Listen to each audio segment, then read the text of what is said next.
Hey, folks.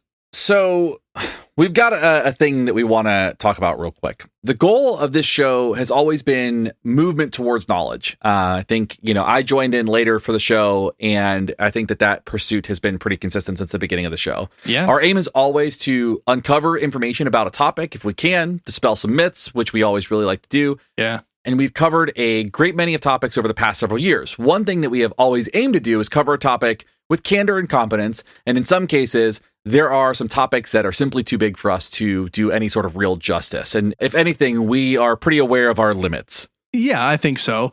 And really what we're talking about here is what's been going on between Israel and Palestine. And that is a topic that is much better covered by experts in this area. The conflict between these two nations is one that has bubbled for several decades and is embroiled with highly emotional and spiritual factors, along with many, many injustices.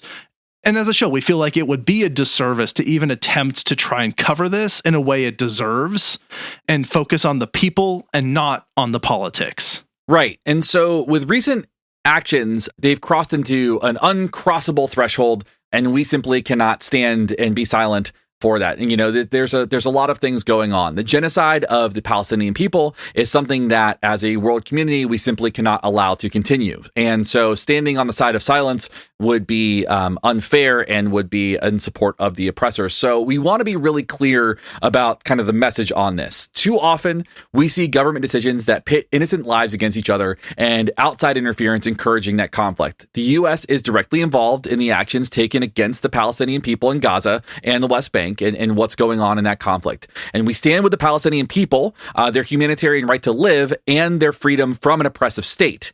And we stand with our Jewish community and our friends who are unfairly maligned due to the actions from the Israeli government and the military. And so I think it's really important to know that we stand with the people, not Hamas, not Israel, but the people who are directly in conflict and our friends who are unfortunately being maligned as a result of this.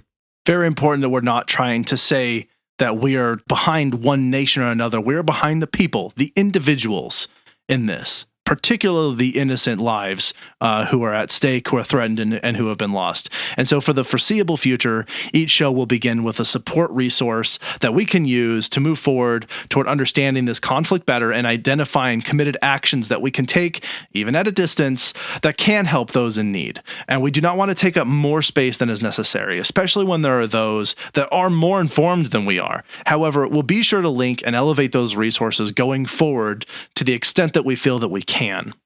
Right. So for the next few episodes, we are going to intro each show with some resource, whether it's a documentary, whether it's a website, whether it's a nonprofit, and maybe even a little bit of information about what might be going on, and maybe a little bit of history about what's going on too. So at least you have some more information than you might have the day before. This is a new topic for me in particular. Yeah. I have been admittedly ignorant to the conflict, knowing that it was pretty complicated and not knowing where to start. And that's an unfortunate thing because it has led to this. And so hopefully we can do better by learning more and providing support for the people that are really in need, and hopefully call for a ceasefire and end this conflict.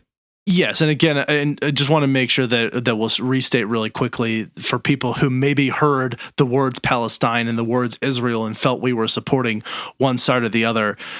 We have long advocated a position of nonviolence on this show. That's the position we take. I think when lives are lost, when damage is done, that's something we see as an atrocity. And so we're not calling out any one group for their actions here. I just want to say, stop killing people. Right. That's where I fall on things. And that my heart goes out to the families of people who have lost loved ones, and to the people who are still lost and are refugees and that sort of thing. So we're not trying to talk politics on this. We just want to make sure it's clear that we've said something that we understand. Like, it feels disrespectful to try and begin a show and just pretend like there's not an enormous amount of atrocity going on in the world. And so we just felt like we had to say something before we kick this off. Right. So thank you for going on this journey with us. Thank you for listening to us. If you decide not to listen as a result of this, I understand. but I think it's something that does fit within our values and within the value of the show, and just between Abraham and myself, just the value of both of us as people. And so we appreciate you listening and continuing to listen and continue to work with us through this and learn with us and hopefully fight this. And, the show goes on. So please enjoy the show. You're listening to Why We Do What We Do.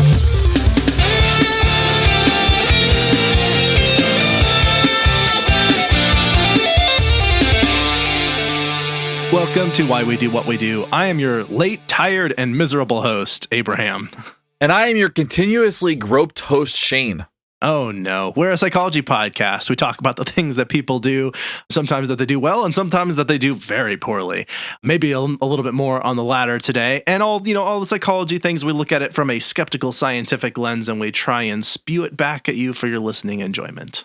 Yes. And so here we are talking about this thing that has impacted every American who likes to travel via plane, but maybe not so much trains or automobiles. Fair enough. Before we even dive into this, I'd like to acknowledge that if you're joining us for the first time, welcome. We're glad to have you here. If you've been around, welcome back. Glad to see you again. And just so you know, today, if you're just waking up and you're like, I don't know what day it is. I don't know what the date is. It is, in fact, the day that this publishes, November 8th. And November 8th does, in fact, have some holidays. Today is roast dinner day. So you can roast your dinner, I guess. That sounds great. Today is also cook something bold and pungent day, which sounds horrible. I guess maybe like for people who are cooking like cabbage stew, today's the day for you. Yeah, the word pungent is what really throws that one off. Yeah. Happy National Cappuccino Day. This is a good one. I like that. It's also a Bet and Aid Punsters Day, which I really like that. So I'm a big fan of puns. Yeah, absolutely. It is World Radiography Day. So thank your X-ray technician who is a radiographer. I love that. It's also National Harvey Wallbanger Day, which is arguably the best name for a drink, but I don't drink, so it doesn't matter. But it sounds fun. There you go. And related to that, it's Shot Day. So I say drink responsibly and safely and maybe make it a virgin shot of some sort. Soy milk is good for that. Yeah. When I used to work at Starbucks, I would just put I'd get a shot glass of soy milk and put like a spritz of the cinnamon dolce in that, in the soy milk, and that was pretty tasty. It just tasted like a Cinnamon Toast Crunch. There you go. No, I'm sorry, Waffle Crisp from when we were kids. Oh. Yeah, which is really good. And it's also World Pianist Day. Pianist. Say that word just again? To be clear. Okay. Pianist. Pianist. I almost misheard. Yeah, I know. I realized. At the end. I realized. So that's why I said it several times. Pianist. Pianist. We need to speak slowly. Pianist. Moving on. It is Eating Healthy Day. That corresponds to shots, or not to shots, but shots or knots. Yeah, shots or knots. It's also World Town Planning Day, which sounds nice. All right. It is the Great British Game Week for game hunters, I suppose, is what that's about. Yeah, I love that. And it's also STEM Day, which is all about STEM studies, which I really enjoy. Yeah, and National Dunce Day. I guess honor those dunces. Yeah. Or the hats, at least. I mean, maybe not so much the hats. The dunce hat. I guess it depends on what color the hat is. Yeah. Well, a white pointy hat might be a problem. Is what I'm saying. That is fair. Yeah, I agree. That's a good point. And there's a lot of it's like National Adam and Ashley and Leon and Kyle Day. So I guess if you have that name, good for you. Sure. And we may have mentioned a few of these other ones, like it's World Vegan Month, Lung Cancer Awareness Month, National Children's Month. I think we maybe mentioned these last week when we started the month. So yeah, maybe we've covered those. That sounds good. Anyway, I like that. Those are holidays. They're holidays that happened. Yeah. Hey. And if you happen to be traveling on one of those holidays, you might have some delays. It might be long. You might have to plan ahead, which wasn't always the case, though. Nope, it was not. Thanks, early 2000s, for making it difficult for everybody. We are talking about the TSA. Ooh. Yeah. Or the TSA. The TSA, which we've been, our patrons are, they already knew that when we said that. That's right. We let them know ahead of time that we're talking about TSA.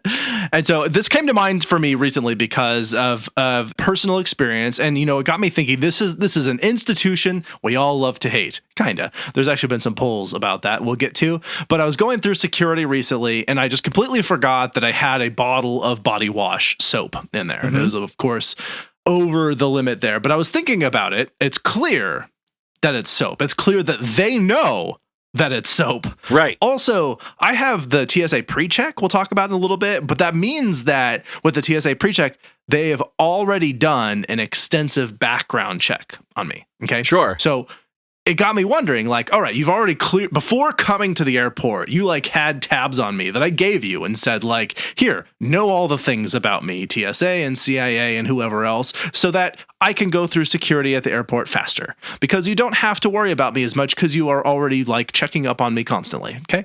And Right. so what do they think they're accomplishing by throwing away my soap? It's not practical. And so I was like, is it meant to be psychological? The illusion of safety? Good album, by the way. Yes. Recommend. Strong recommend. Strong recommend. The theater of security is meant to create, like, is it meant to create the experience of safety and security? Not necessarily actually be safety and security, but maybe it is. But I think in the case of my soap, not. It's meant to maybe create that experience. Is it meant to scare the would-be rule breakers and evildoers away? And why does the TSA do the horrible things that they do? So that's sort of what got me thinking about this topic for today. Right. So we are going to ask, what is the TSA? What is the point of the comically over the top and seemingly nonsensical policies? And how do other countries manage their security? I have personally flown through Canada, and let me tell you, very, very little security checks. It's great. Interesting. Okay, I want to hear more about that when we get to talking about some other countries, because I sort of did what I could in my digging, and sometimes it wasn't always clear. But anyway, let's get to a little background on understanding the TSA and the context in which we find ourselves, and for the people who are not part of the United States, what that even means. So broad picture stuff. Nearly 1 billion people in the US flew on an airplane in 2019. Wow. Okay.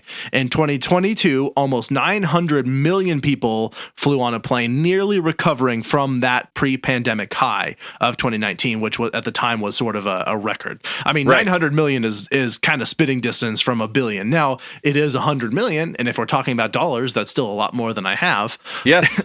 So that's a big gap. But you think, comparatively speaking, 900 million to 1 billion is a relatively smallish jump, depending on your situation, I guess. Yeah. But a thing to know about how many people were on planes in 2019 and 2022. And all of them were in the Atlanta airport, apparently. That place. Everyone, all at the same time. All at the same time. That place is so crowded. But similarly, planes carried up to 42 billion pounds of freight every year in the U.S. during the pre-pandemic levels, and again in the recovery from that. So they're carrying not only a lot of people, but a lot of cargo. Yeah, and really we're at the point now that with transportation and shipping, these are not luxuries anymore. These are critically important aspects of our global economy, accounting for as much as 5% of our total GDP and almost 11 million jobs. So shipping is like, if that went away, things would just collapse. It would be a major disruption if for some reason that was prevented from occurring. I mean, they have temporarily halted shipping, but it's never for more than like a very brief window of time. If for some reason that was disrupted for like a week, I think we would be in like full-blown chaos. Yeah, it's a nightmare when stuff gets delayed. Like shipping, when we had the shipping barges that were getting delayed for a little bit, all the shortages that came out of that, and that was only a very brief period of time. Part of what contributed to inflation, in fact. Not that this is an episode on that, but you know. Yeah. One day we're going to start an economics podcast and we're going to know nothing about it. So we'll invite some people on to ask them. So while perhaps because airplanes are such a vital dimension of our daily activities and success of our economy, they are particularly dangerous as a target from bad actors. They are also obviously highly prone to disastrous consequences should they fail or are sabotaged. Yes. So therefore, cutting-edge, state-of-the-art security technologies are necessary to maintain the safety and integrity of our flying and general transportation economy. Enter the Transportation Security Administration, or TSA. Yes, so the name implies all forms of transportation, and they are actually involved in all forms of transportation, but their primary role and what they are known for is their air traffic security, or whatever it is that they do. Okay. We're going to go into the history of this, but prior to September 11th, 2001 in the United States, going to the airport going through security, boarding a plane, it was a simple process of walking through a metal detector. They didn't even ask to see your ticket. They didn't ask to see your ID. None of that was even needed. Family members or friends, they could simply walk through security with you and wait at your gate with you until your flight. Or if you were arriving, they might walk through security and wait for you to arrive so that they could walk out with you. I vaguely remember this in my lifetime. Like I was still fairly, like I hadn't traveled very much at that point. So like my recollection is probably from early 90s at most, when I would have maybe done something like this. But it's actually kind of funny if you watch TV shows that took place prior to 2001, you'll see this all the time. Like why are there people just standing at someone's gate when a plane arrives? How just would they waving even at be them? there? Well, like waving goodbye to them. They're waving. Yeah, exactly right. They're like at a window, or they're having some interaction at the gate of the plane when one person's clearly not going to be boarding the plane. And you're like, how is that even possible? Well, it's because you didn't have to have a ticket to get to the gate at a terminal in an airport back then. You could just walk right over there. Right. Also, we should probably do an episode one day on the number of hijackings that happened, like when aircraft started becoming like a regular thing. Planes were hijacked literally all the time. Like it happened so much in the 60s and 70s. The people don't realize that like the DB Cooper story is like one of many, many hijacking stories. It happened a lot. That actually, it would have fit nicely into this episode. And I didn't even think about that when I was putting together the notes. But so you're right. That would be a fun sort of like follow up on this, is because it's funny, like this hijacking obviously was very critically, massively consequential and not something to be laughed at or joked about in any way. But before that, there were tons of hijackings that happened still. So, yeah. Yeah. So according to Brendan Kohner, who I guess does some research on this, talked about kind of the number of hijackings in American airspace between 1961 and the end of 1972. There were 159 hijackings in American airspace, which averaged about one per week. So, so it happened a lot. Wow. To kind of unpack that a little bit. Just the 60s were a wild time. There's a lot going on there. They were. Absolutely. So the security measures that were previously handled by airports and all these spaces, they were usually handled by private contractors, whoever would cost the airport the least amount of money, which is kind of how that private sector works. Absolutely. And typically consisted of metal detectors, the ones that you would walk through it, like if you're walking into like Disney. Yeah. In an attempt to stop people from bringing obvious weapons onto the plane where the stakes are catastrophically high in the event of an attack or sabotage on the plane. So not all weapons, though. Knives less than 4 inches were allowable on planes. And even if you had one, they'd hand it right back to you. So they'd be like, oh, that's a knife. And then just give it back to you. Yep. They're like, well, it's less than 4 inches. Enjoy your flight. And yeah, and there you go. Exactly. Okay, but we're talking about September 11th. And for those of you who are somehow not aware of this, on that fateful date, 19 hijackers boarded flights in Portland, Maine, at Boston's Logan International Airport, at Liberty International Airport in Newark, New Jersey, and at Dulles International Airport in the Washington, D.C. area. And they executed it was a highly complex, intricate plan that they made to attack and hijack these planes by taking over, or attempting to take over, as was the case with one of them, the plane's cockpits, and then fly those planes directly into two of the tallest buildings in the United States, in one of the most densely populated cities in the United States, the Twin Towers, and ended up killing 2,996 people and cost hundreds of millions of dollars in damages done. That's why this was so immensely consequential when this happened on September 11th, 2001 in the United States. Right. I feel like we could talk about 9/11. This is just kind of like that event in particular kind of set the motion for what we're going into next. So I think it's important to know that was kind of a turning point for airport security, right? So in response, Congress passed the Aviation and Transportation Security Act, which created the TSA, a government-run agency to tremendously beef up airport security. Unfortunately, what has happened as a result of that is security measures in other places maybe started lacking, and that's why you are suddenly going to get ads, because we could not stop them from getting through.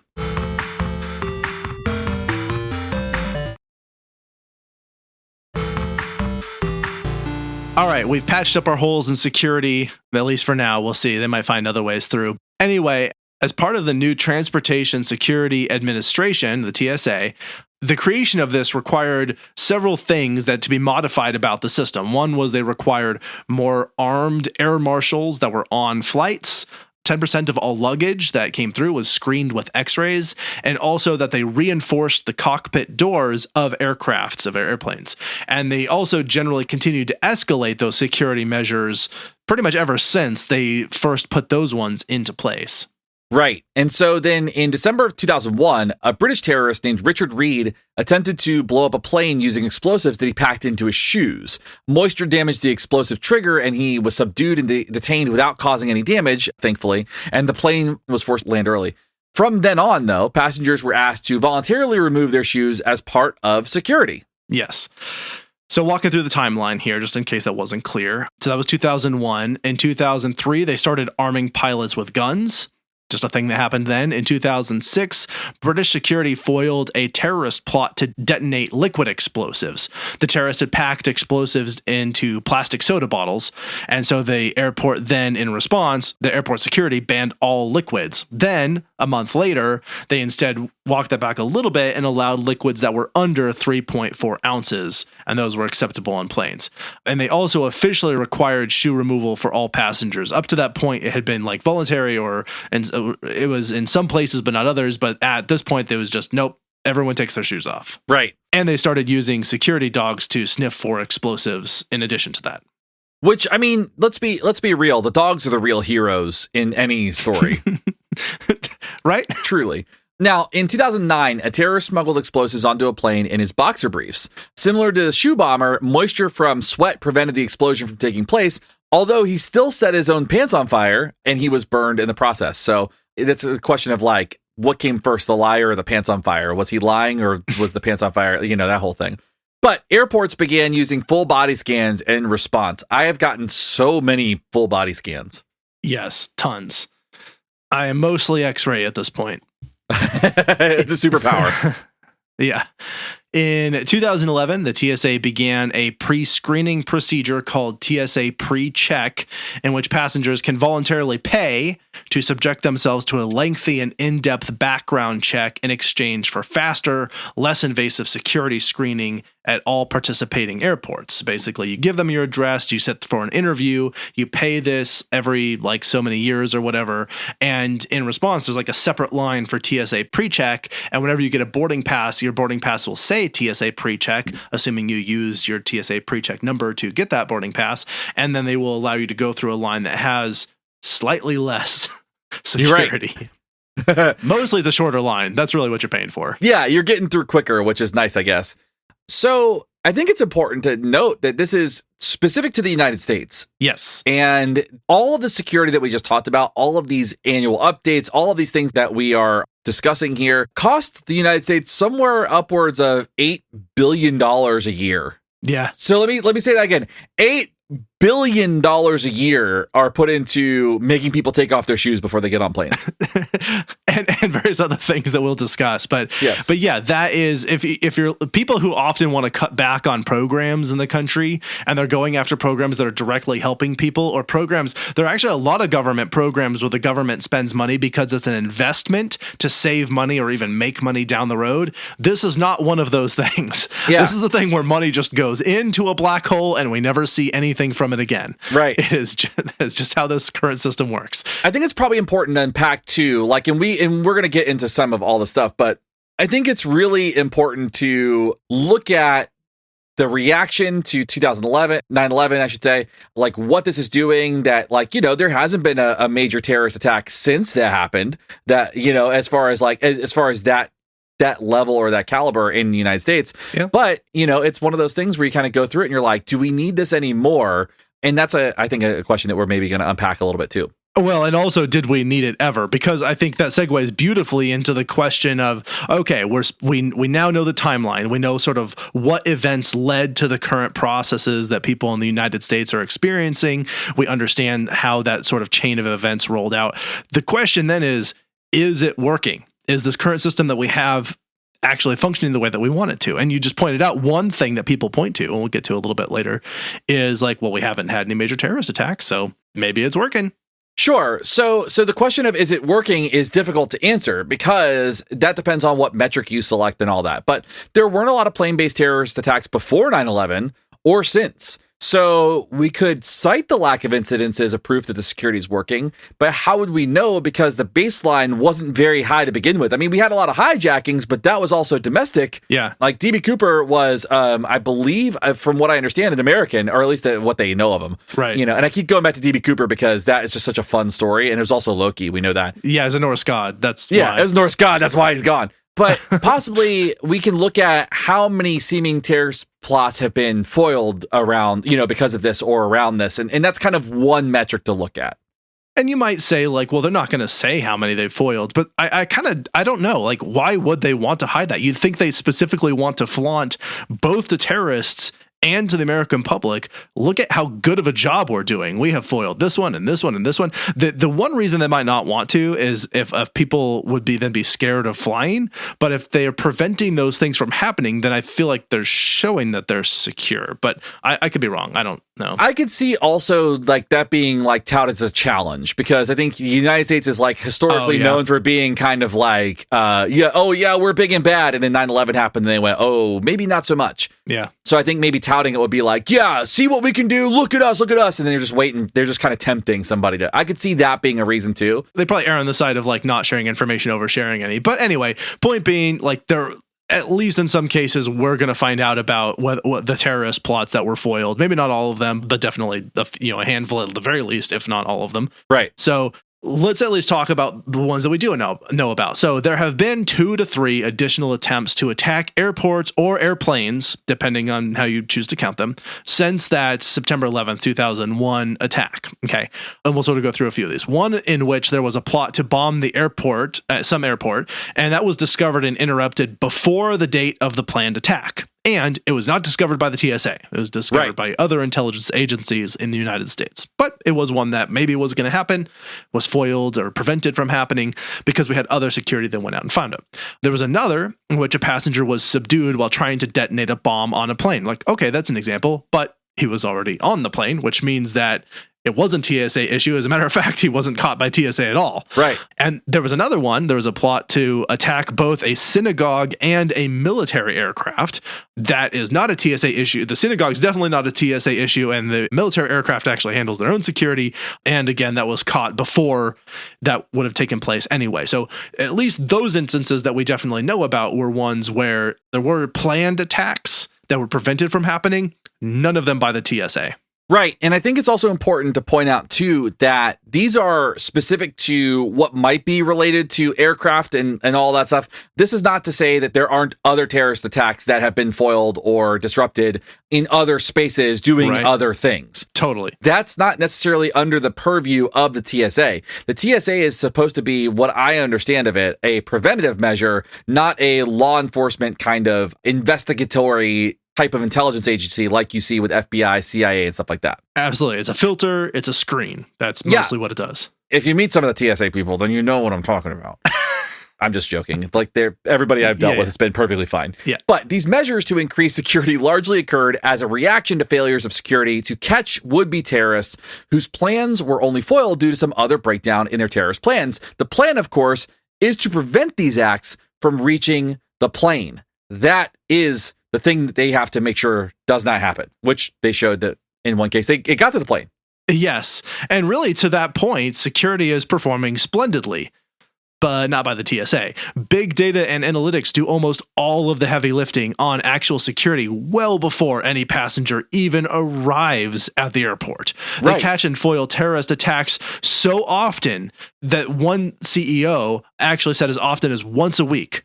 Like, that's how often they're catching these, and it's well in advance of the would-be terrorist even getting to the airport, according to the CEO of a big data security firm, Palantir, I think is how you say that. Yeah, Palantir, which I believe, if I'm not mistaken, or I think it's Palantir. Oh, Palantir. Yeah, Palantir. It's a Lord of the Rings reference. It's a seeing eye crystal. So, what a great name for a data security firm. Like, That's smart. It's way better than Big Brother.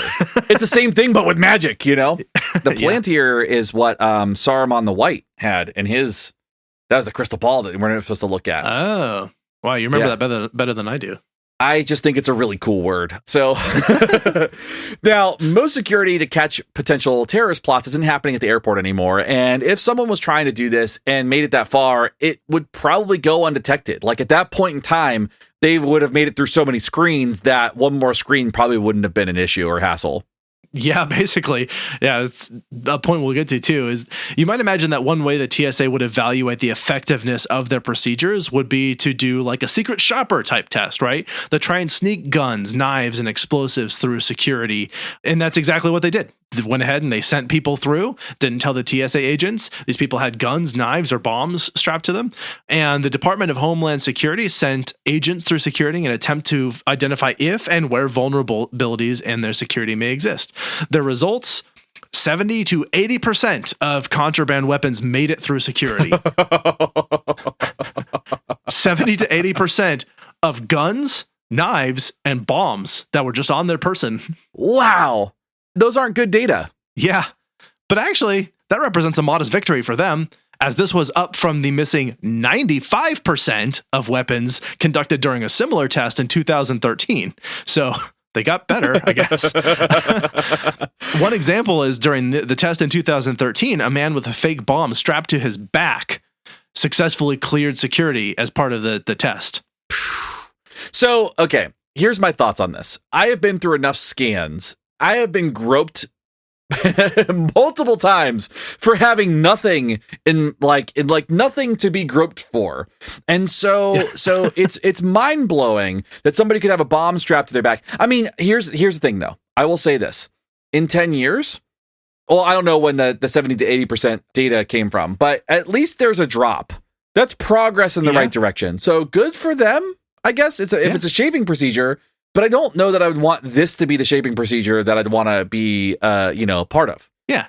You went from missing 95% of weapons to missing 80% of weapons. That's progress. I mean, hopefully in a short amount of time. I mean, yeah, I think that was like maybe 2018, 2019. I forget the year, but it took 5 years to drop 15%. That's 3% per year. That's all. By that estimate, if we're looking at 3% per year, I mean, we're talking decades before we get to zero, or at least anywhere near it. But thank God they got my soap, really pleased. They caught that one. Good job. Yeah. We're in serious danger from that one. Oh man. I mean, if you couldn't tell, we're a little bit fired up about this thing because I'm salty about my soap. They're like, do you want to go back through security and you can check your baggage instead? I'm like, no, throw it away. It's fine. But also I'm pre-check and also it's soap. Yeah. Test it. Rub the bomb pad on it. Let's see what comes out of that. Oh, you don't want to do that? Okay, whatever. All right. I'm going to cool the temperature. I'm going to go out, have my smoke break. Just kidding, out of smoke. But, Yeah, proverbial smoke break. Proverbial smoke break. Here are the ads.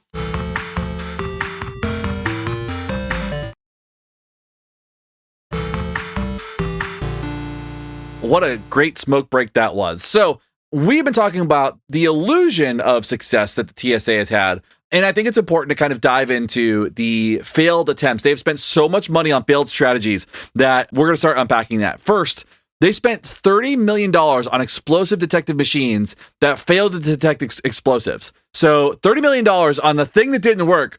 You had one job. It's the equivalent of the test that the Scientologists do. Right. You spend all this money on a thing that doesn't do the thing that you want it to do. Yeah. That's a lot. I would gladly accept that $30 million and give them a magic dowsing rod to use. I would put it to such better use. Right?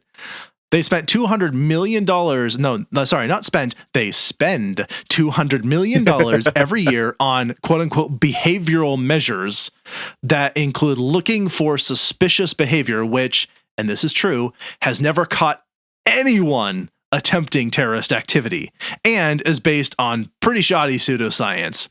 Now, they have flagged some people. 14% of the people who were flagged, 14% of the people who were flagged were then referred to law enforcement, meaning 86% were not. Mm-hmm. Of those, only 0.6% of that 14% were arrested, and of those, 0 were deemed as terrorist related in any way. Yes, so I'd like to reiterate. So for a 0% outcome, we're spending $200 million a year. Yeah. And we're being told that we can't pay for student loans. So,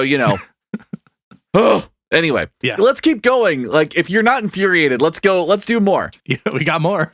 They spend, with a D, as in dog, $240 million per year on scanning equipment that can't detect soft devices anyway, and are only in larger airports. So they can still be avoided by terrorists by simply going to small regional airports. Right. And soft devices means things like liquids and gels that they might store in their person. It also could mean things that are plastic. Pipe bombs that are made of PVC pipe, for example, would be something that would not be detected by this, even if they were to try and bring it on. And even if, and it kind of doesn't matter, because if they were afraid of that, they would just go to an airport that doesn't have one. That's slightly smaller than the few airports that do. Right. So in case it isn't clear, once cleared through security in an airport, as long as you don't leave the airport, you are clear for security for all airports for the rest of however long you stay in the airports, a la The Terminal with Tom Hanks. So if you clear a checkpoint at one airport, you won't have to clear another, no matter how many airports you go through, until you leave an airport and try to return. So once you are in, you are in. You're through. And again, this means that like you can go to the smaller airports where that don't have as much security. You did say airpoint at one time. I just wanted to throw that out. It was kind of fun. Well, the airpoints. Yeah, I like that. The airpoints. So yeah, only around 70% of the airports in the United States have full security measures. So there's about 30% that someone could go to if they were trying to evade certain security devices. Although again, they probably wouldn't make it there because they probably get caught long in advance because of all the analytics and data that are being run to prevent things like that from happening. Yeah, exactly. Right now, just to kind of rack it up, we are at $440 million per year on this stuff that doesn't work. 470. 470. Okay. $470 million per year of stuff that doesn't work so far. So if you're all doing the math. Now, they also spend $1 billion per year on air marshals who have largely only detained people for petty crimes. And again, have never, and I want to repeat that, never stopped a terrorist. Zero. Yep.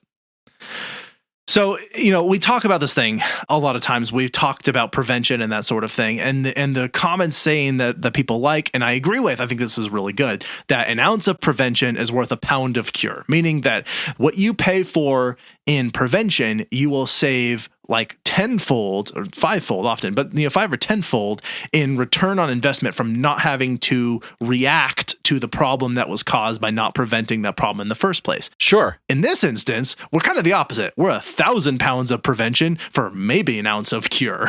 Right. So much prevention, so little problem it's preventing. There's so little in the way of outcome measures that show that the prevention is actually working. And I think that's a thing that's really kind of frustrating with the amount of money and time and effort and all the stuff that goes into this particular thing, where they're not doing the thing that they're saying they're doing. That's not to say that removing it now, you never know. If you removed it all now, who knows what could happen? And that's kind of a scary thing too that we can talk about, but it's a weird space to be in. Yeah. So the TSA has conducted pat-downs and other embarrassing and inappropriate searches of elderly people, people with physical and cognitive disabilities, and even children. These people are considered a potential threat. Maybe in some places, sure. Maybe they're weaponized, but it hasn't really happened here. When I joked at the beginning of this episode and I said that I've been groped, every single time I have been patted down, I've been patted down in and around, not in, but around my genitals. Every single time. I've had to have in front of multiple people standing in line, had to have my genitals patted down. Yeah.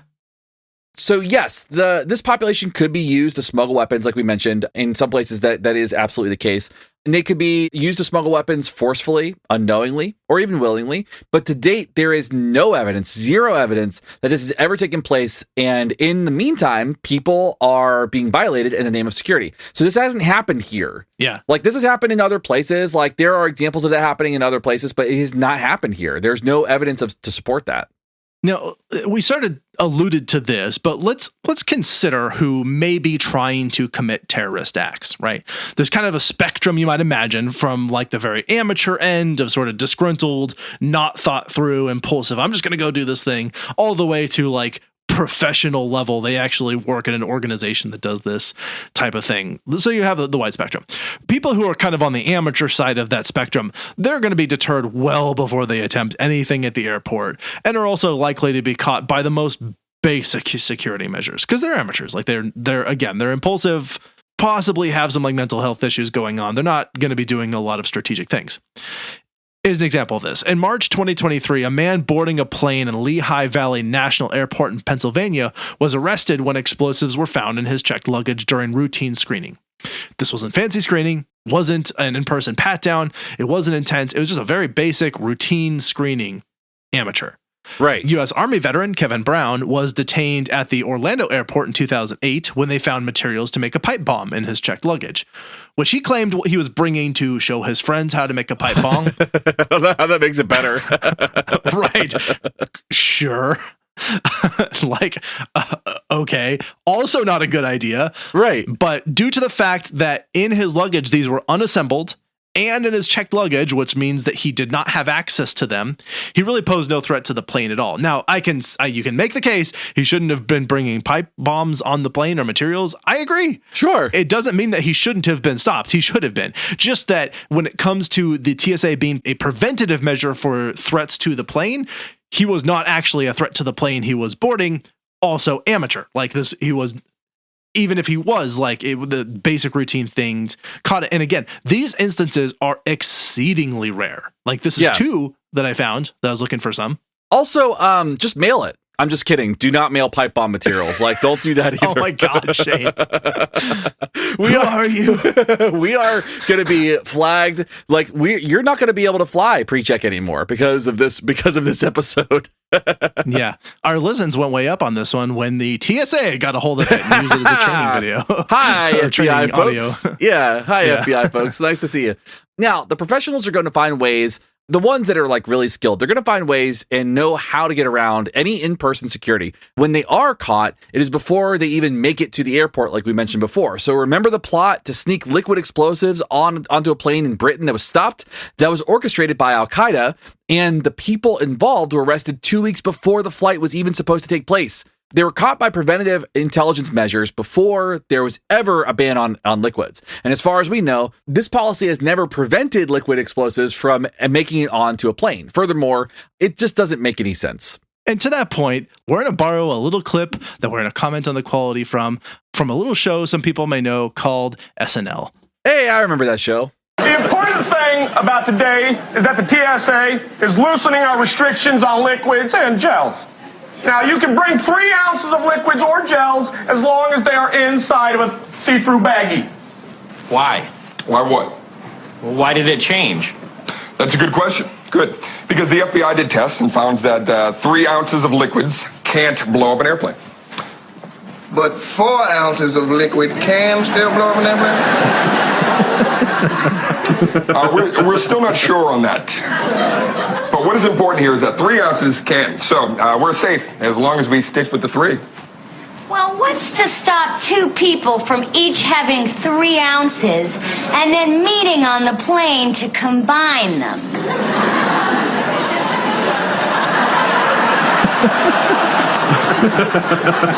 Chris, you want to take this one? No. That was the gist of it. It was they could just combine them. Like, honestly, and you can do that too, because you can bring 2 separate containers that are both in 3.4 ounces onto a plane. You could bring 100 of them if you want to and combine them into one container. Like that's the policy is 3.4 ounces. So what is the actual point? Yeah, nothing. It's nothing. Yeah, it doesn't make any sense. If the policy were cumulative ounces, I could understand that, but it's not. So, and it doesn't make any sense. Like, I think you pointed out, like, the difference between 3.4 and 3.5 ounces is the difference between something that can and cannot blow up an airplane. No. Right. And also, like, as far as we can tell, has this prevented anybody from bringing in any liquid-based explosives onto an airplane? No. No. I mean, they even sell turkey sandwiches inside the airport. So, like, the liquids are everywhere. Yeah, and again, like how do you aggregate it? What counts as a liquid? Like if it's frozen, it's technically fine, right? Like I've had water bottles where I just stuck them in the freezer the night before, and they're like, it's not liquid, so it can come on. Right? Like it's so ridiculous. Do you hear what you're saying? Right. That's the thing. Is like when you lay it all out, it just does not. It doesn't line up. And I don't know. Maybe there's some rationale somewhere. I don't know where that is, though. I have yet to find it. Yeah. Well, okay. We actually have so much more to talk about this. So much more than we planned. than we're currently at. So I think it actually makes the most sense to split this into a two-parter, and we will see you back here next time for a thrilling conclusion. We're going to talk more about how the TSA may be working when we talk about it with respect to the psychological aspect of it. We're going to talk about some, like, what is the future? Like, where is the direction going? We're going to talk about how other countries handle this and some sort of interesting tidbits that we always like to throw in and pepper in here. But I think that's what we have to say today. We do like to share our recommendations. So let's go ahead and we'll talk about those. But first, we have to give credit where credit is due. For the people who have joined us on Patreon, our special elite group of members, which anybody is welcome to join. We would like as many of you to join us as would be like. Yeah, it's not an exclusive club. Come be with us. Anyway, the group currently includes a list of special elite people that is Mike M, Megan, Layla, Mike T, Justin, Kim, Joshua, Brad, Stephanie, Olivia, Brian, and Ashley. Thank you all. You guys are amazing. Yeah, y'all rule. We are such big fans of you. In addition, thank you, Shane, for recording with me today on this late night rare recording and being my co-host and all the things you do. Justin does our audio engineering and production, and Emma Wilson is our social media coordinator. And of course, we would be nothing without our listeners. Thank you all for being with us today. We appreciate you. If you'd like to support us non-financially, I mean, you can support us on Patreon, but you can also support us non-financially by leaving us a rating and review, subscribing, telling friends, doing all that sort of thing. Let's get to some fun recommendations. Let's do it.